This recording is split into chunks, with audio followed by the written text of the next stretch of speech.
नमस्कार.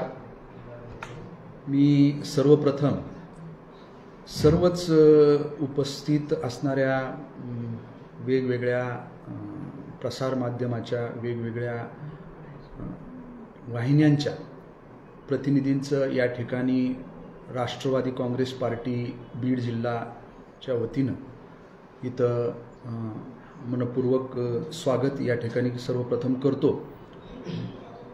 आज राष्ट्रवादी काँग्रेस पार्टी बीड नगरपालिका व गेवराई नगरपालिका याची झालेली पूर्ण तयारी आणि याच्या संपूर्ण माहितीसाठी आपण सर्व समाज माध्यमांना ह्या सगळ्या गोष्टी चा एक खुलासा करतोय किंवा माहिती देतोय. राष्ट्रवादी काँग्रेस पार्टी ही बीड नगरपालिका असेल किंवा गेवराई नगरपालिका असेल ही अतिशय सक्षमपणे त्या ठिकाणी लढवत आहे. बीड नगरपालिका ही जिल्ह्याची नगरपालिका आहे.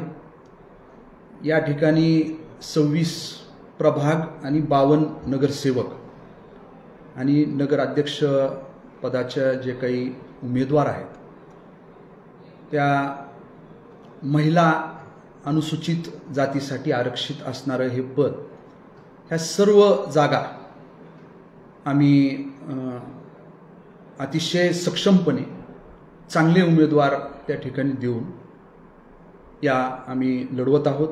बीडमध्ये आमच्याबरोबर शिवसेना शिंदे गट हे सुद्धा आमच्याबरोबर युतीमध्ये येत आहेत. तशा पद्धतीचं जवळपास त्यांच्याबरोबर आमच्या वाटाघाटी पूर्ण झाल्यात. काही एखाद दुसऱ्या प्रभागामधल्या आमचं अजून बोलणं चालू आहे, पण ते निश्चितपणानं आमच्या या युतीमध्ये अलायन्समध्ये ते बरोबर आमच्या असणार आहेत. याच्या व्यतिरिक्त शिवसंग्राम यांच्याबरोबरही आमचं पूर्ण बोलणं झालंय, चालू आहे. तर अशा पद्धतीनं बीडमध्ये एक अलायन्स करून बीडचे पालकमंत्री, राज्याचे अर्थमंत्री, उपमुख्यमंत्री माननीय अजितदादा पवार साहेब यांच्या नेतृत्वाखाली, मार्गदर्शनाखाली आम्ही या नगरपालिकेच्या निवडणुकीला सामोरं जातोय. याच्यामध्ये राष्ट्रवादीचे आमच्या जिल्ह्याचे प्रमुख राजेश्वर आबा चव्हाण आणि बीड नगरपालिकेसाठी ज्यांना निरीक्षक म्हणून पक्षानं नेमलेले होते ते माजी आमदार संजय भाऊ दौंड, असे सर्वजण मिळून आम्ही आता उद्या शेवटची तारीख तुमचं नामांकन भरण्याची आहे. आम्ही सर्व शिवसेना आणि आमच्यामध्ये एक अलायन्स करून परिपूर्ण असा पॅनल आम्ही करतोय. शिवसंग्रामही आहे आणि निश्चितपणानं दादा आता एक 6 महिने 7 महिने झाले बीडचे पालकमंत्री म्हणून दादांनी जबाबदारी घेतली आणि जबाबदारी घेतल्यानंतर तसं विधानसभेची निवडणूक होऊन 1 वर्ष आता 23 नोव्हेंबरला हे पूर्ण होत आहे. 1 वर्ष झालंय. या 1 वर्षाच्या कालखंडामध्ये 7-8 महिन्यात दादा पालकमंत्री म्हणून इथे आल्यानंतर बीड जिल्ह्याला भरघोस असा निधी दादांच्या माध्यमातून उपलब्ध झाला. जिल्हा नियोजन असेल किंवा राज्य केंद्राच्या काही योजना असतील याच्यामध्ये उपलब्ध झाला.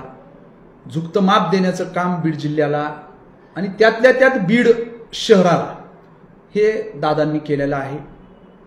तसं बघितलं तर या कालखंडामध्ये 500 कोटीपेक्षा जास्तीचा निधी हा आपले पालकमंत्री अजितदादांच्या माध्यमातून बीड शहराला आलाय.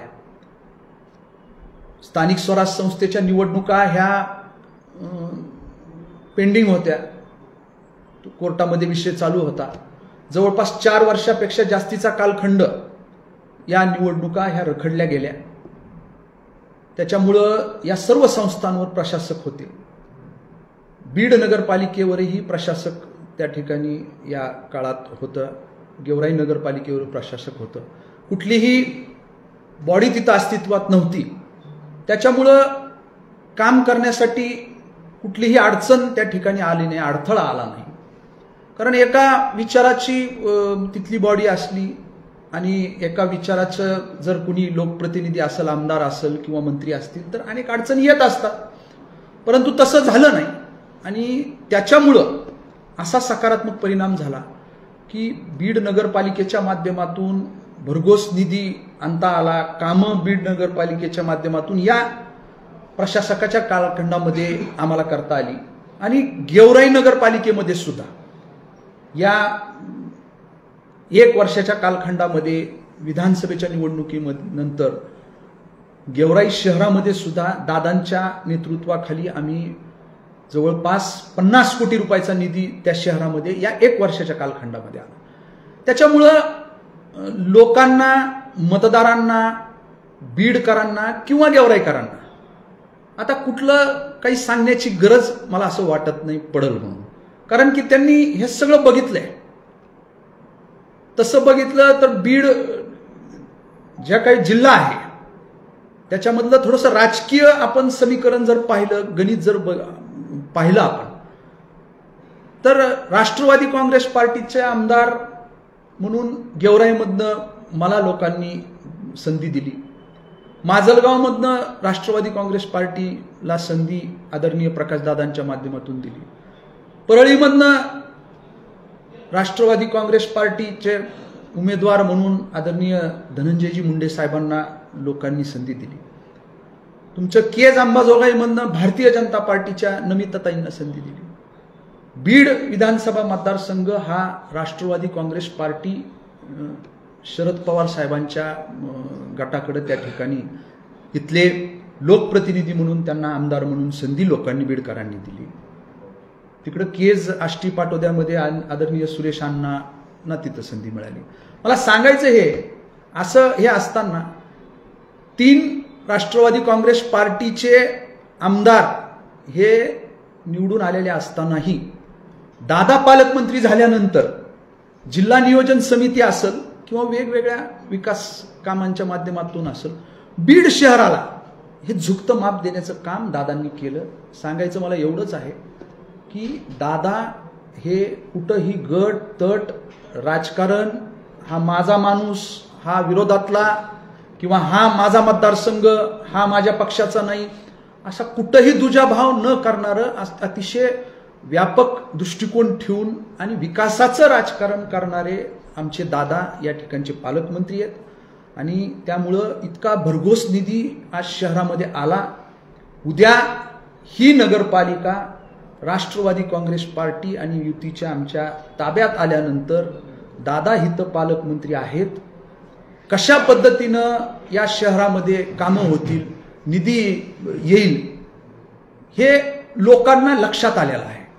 त्याच्यामुळं निश्चितपणानं आमच्या बीड नगरपालिकेचे उमेदवार असतील, पूर्ण काउन्सिल असेल, अध्यक्षपदाचे उमेदवार असतील किंवा गेवराईचे पूर्ण नगरपालिकेचे आमचे वार्डातले प्रभागातले उमेदवार असतील किंवा अध्यक्षपदाचे उमेदवार असतील, यांना लोक भरभरून असे आशीर्वाद देणार आहेत, झुकतं माप देणारे, कौल देणार आहेत. आणि हे दिल्यानंतर लोकांना माहिती आहे त्या ठिकाणी कशा पद्धतीनं आपल्या गावामध्ये काम होईल. जिल्ह्याचं ठिकाण हे बीड आहे. बीडची अवस्था ही कशी आहे हे आपण सर्वजण बीडकर आहोत, आपल्याला ते लक्षात येतं. एक मोठं खेडं म्हणून बीडला संबोधलं जातं. मराठवाड्यातील एक मागासलेला जिल्हा आणि त्याच्यात हे जिल्ह्याचं ठिकाण, याच्यामध्ये कुठल्याही पद्धतीचं सुविधा त्या ठिकाणी दिसत नाहीत, याचा अभाव आपल्याला दिसतो. त्याच्यामुळं आता लोकांना भरपूर अपेक्षा आहेत आणि त्या अपेक्षा पूर्ण करण्याची ताकद क्षमता ही फक्त अजितदादा पवार साहेबांमध्ये आहे, हे लोकांना माहिती आहे. त्याच्यामुळं आम्ही ही निवडणूक अजितदादा पवार साहेबांचा चेहरा, राष्ट्रवादी काँग्रेस पार्टीचे एक पुरोगामी विचारसरणी, लोकशाही पद्धतीनं असणारी सर्व कार्यपद्धती, या सगळ्याच्या जोरावर आम्ही बीडच्या मतदार मायबाप जनतेकडे जाणार आहोत आणि निश्चित आम्हाला याच्यामध्ये ते नावमेद करणार नाहीत. म्हणजे महायुती म्हणून तुम्ही या निवडणुकीला सामोरं जात सोबत काही तुमचं बोलणं झालंय का या संदर्भात? नाही, भाजपासोबत आमचं बोलणं होण्याचं काही विषयच त्या ठिकाणी येत नाहीत. मी सांगितलं आपल्याला, शिवसेना शिंदे गटाबरोबर आमची आणि शिवसंग्राम यांच्याबरोबर आमची युतीच्या बाबतीतली बोलणी ही अंतिम टप्प्यात आहे. जवळपास निश्चित ते आज होऊन जाईल. माझा श्वास गुदमरत होता या पक्षामध्ये राहून, आणि ज्या ठिकाणी आम्ही चांगलं काम केलं तिथं सतत मला डावललं गेलं. गेवराईमध्ये प्रतिनिधित्व करताना जाणीवपूर्वक पंडित कुटुंबाला बीडमध्ये लक्ष घालण्यास भाग पाडला, असा आरोप जो आहे योगेश क्षीरसागरांनी केला. श्वास गुदमरत होता म्हणजे श्वास हा यामुळं गुदमरत असेल त्यांचा, मला असं वाटतं की बीड शहरात इतकी अस्वच्छता आहे, पूर्ण घाणीचं साम्राज्य बीड शहरात आहे.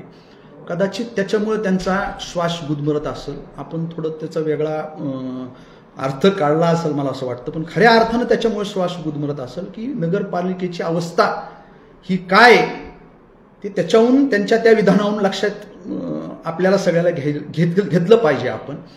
आणि राहिला विषय भाग पाडलं, मी गेवराईचा लोकप्रतिनिधी आहे, आमदार म्हणून त्या ठिकाणी काम करतोय. भाग पाडलं मला कुणी पाडलं? यांच्या या कार्यपद्धतीने मला भाग पाडलं. मला बीड शहरामध्ये असणारं राष्ट्रवादी काँग्रेस पार्टीचं पदाधिकारी कार्यकर्त्यांचं जे मोठं एक संख्याबळ आहे, मोठी ताकद आहे, ते पूर्ण त्या ठिकाणी अधांतरी झाले. त्यांना कुणी वाली राहिला नाही. त्या लोकांनी मला इथं लक्ष देण्यासाठी भाग पाडलं. आणि मी कुठलंही मला इथं काही नेतृत्व करायचंय, काय करायचंय अशातला काही भाग नाही. कुणी तसा गैरसमज करून घेऊ नये. कुणी तसं काही कुणाला वाटत असेल तर तसं काही नाही. फक्त एवढाच आहे, इथली मोठी ताकद राष्ट्रवादी काँग्रेस पार्टीची बीड शहरात आहे. त्यांना आधार आणि दिलासा दिला पाहिजे. त्यांचे विषय हे पालकमंत्री म्हणून दादांकडं, पक्षाकडं हे गेले पाहिजेत आणि आपण त्यांच्यामध्ये दुवा म्हणून आपण भूमिका ही निभावली पाहिजे असं मला वाटलं आणि ते मी करतोय. काही बाहेरचे लोक इथे आले, त्यांनी इथे लक्ष दिलं आणि त्यामुळे आता त्यांना जागा जी आहे ती इथली जनता दाखवली असं देखील तुम्ही म्हटलं. माझा जन्म बीड शहरात झालेला आहे. मी इथं लहानाचा मोठा झालोय. माझं शैक्षणिक, राजकीय सर्व आयुष्य इथं राहूनच जे काय आहे मी वाटचाल करतोय. माझा कार्य हे गेवराई विधानसभा मतदारसंघामध्ये जरी असलं, तसं जरी म्हणलं आपण, तरी गेवराई विधानसभा मतदारसंघ हा बीड शहरापर्यंत, बीड नगरपालिकेच्या त्या ठिकाणी प्रभागापर्यंत माझा बहिरवाडी जिल्हा परिषद गट आहे. बहिरवाडी जिल्हा परिषद गट हा कुठे? हा गेवराई विधानसभा मतदारसंघात, गेवराई विधानसभा मतदारसंघ. राजुरी जिल्हा परिषद गटामधील कामखेडा गण हा गेवराई विधानसभा मतदारसंघात आहे. पिंपळनेर जिल्हा परिषद गट हा गेवराई विधानसभा मतदारसंघात, हा बीड तालुक्यातला भाग आहे. आणि नगरपालिकेमध्ये प्रभागामध्ये माझा जर का मतदार असेल गेवराई विधानसभा मतदारसंघाचा, तर बाहेरचे लोक इथं येऊन करतायत असं कसं काय म्हणता येईल? माझी जबाबदारी आहे. आज त्या प्रभागामधनं मला जर का 95% मतदान त्या प्रभागामधनं मला विधानसभेच्या निवडणुकीला झालं असलं, तर त्या मतदारांपर्यंत मी आता ही कार्यकर्त्यांची निवडणूक आहे.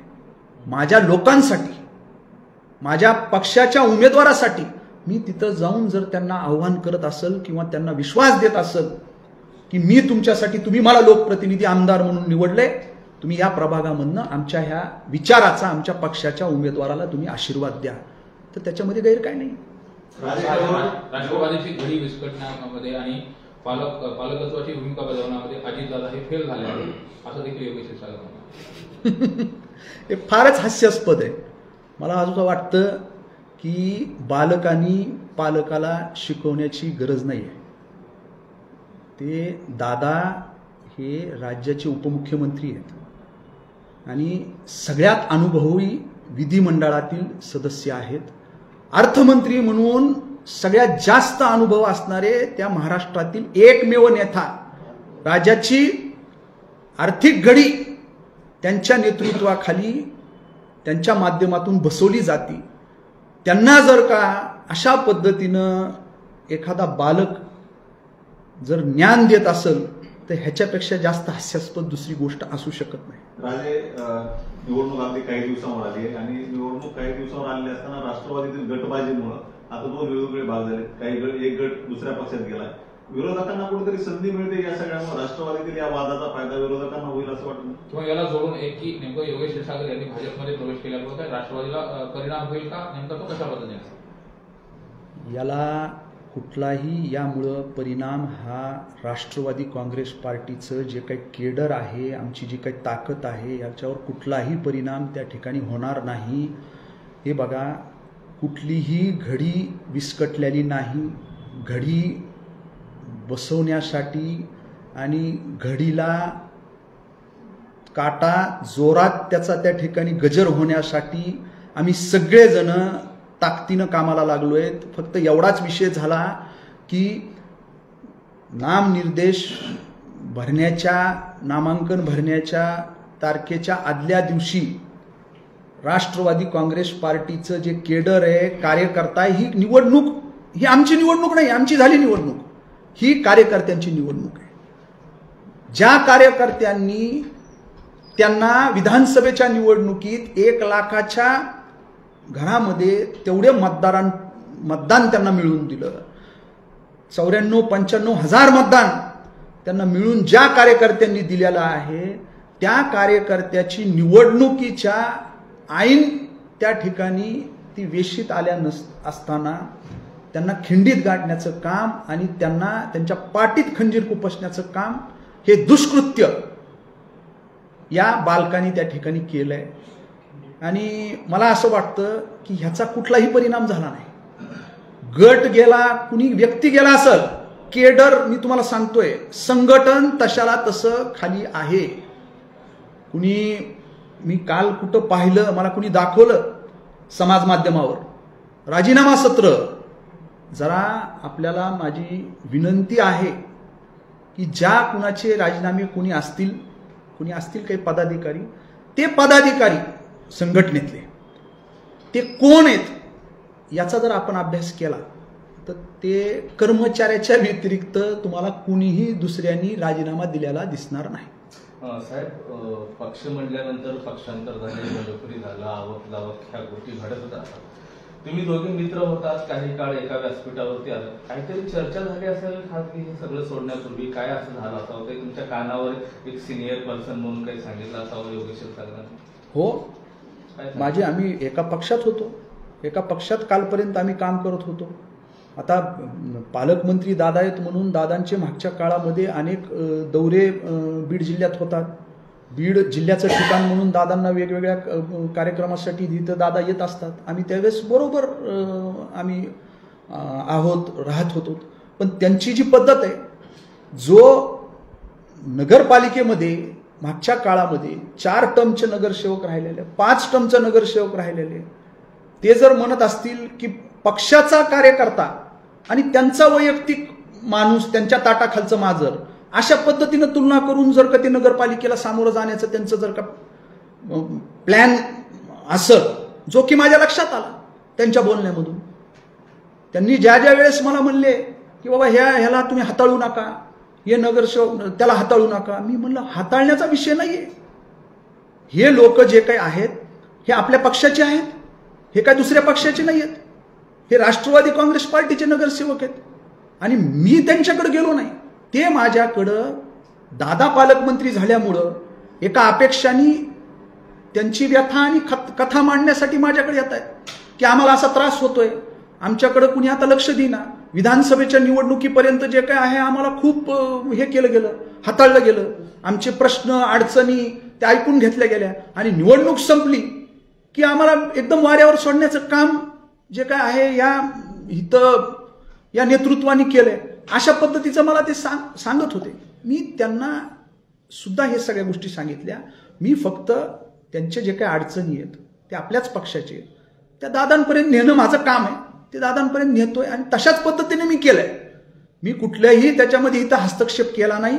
इथं बीड विधानसभा मतदारसंघातील ज्या काही राजकीय बाबी आहेत, गोष्टी आहेत, त्याच्यात मी कसलाही हस्तक्षेप करण्याचं काही कारण नाही.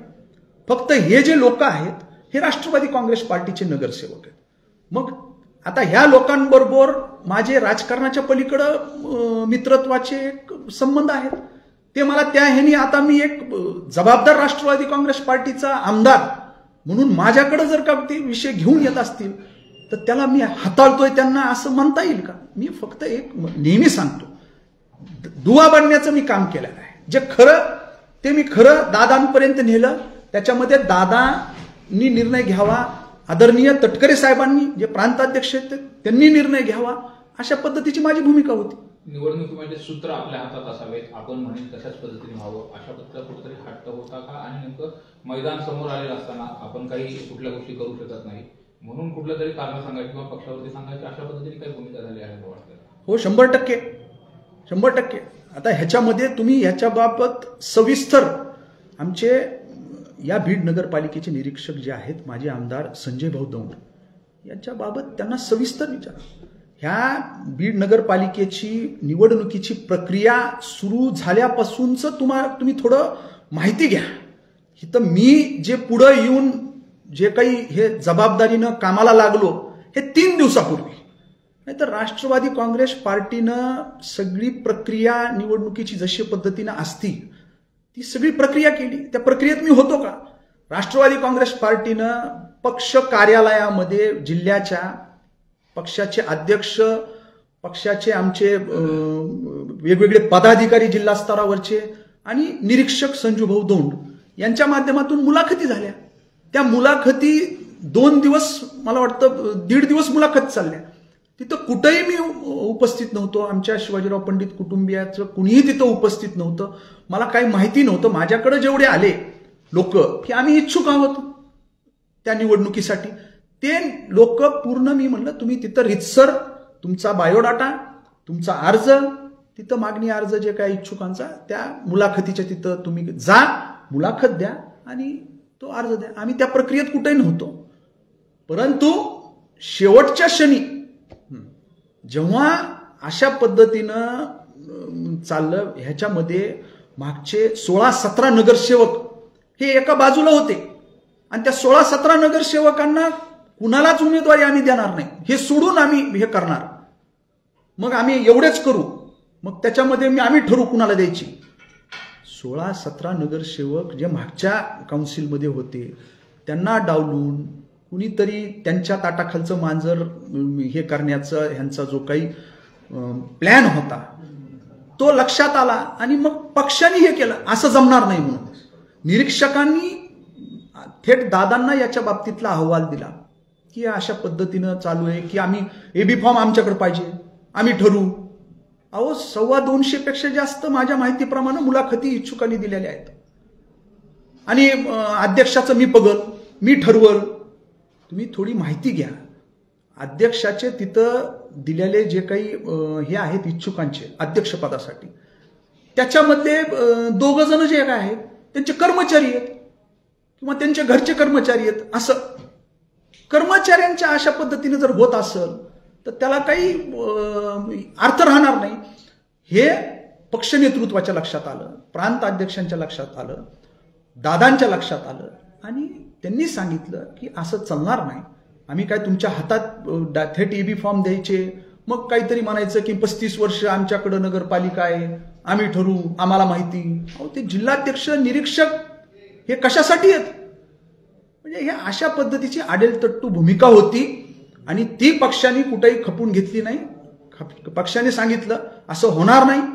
त्याच्यामुळं त्यांना जे साध्य करायचं होतं, जे त्यांचं षडयंत्र होतं, म्हणजे योग्य उमेदवार, पक्षाच्या संघटनेत काम करणारे, पक्षाचा उमेदवार न देता आपल्या घरचा कुणीतरी त्या ठिकाणी हे करायचं, ही जी काही पद्धत आहे ती जमली नाही आणि त्याच्यामुळं आज ही वेळ त्यांच्यावर आलेली आहे. नगराध्यक्षपदाचा उमेदवार म्हणून पप्पू कागदे यांच्याकडे पाहिलं जातं अशी चर्चा देखील आहे राष्ट्रवादीकडून, असं समजतं.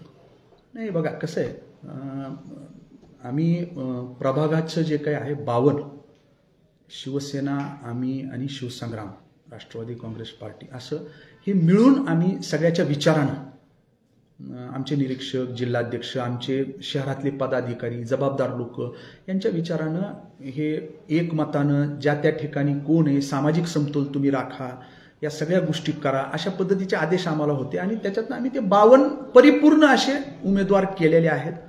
परंतु नगराध्यक्षाच्या ज्या काही उमेदवार आहे ते अनुसूचित जाती जमातीला त्या ठिकाणी सुटले, महिला भगिनीसाठी ते आरक्षित आहे.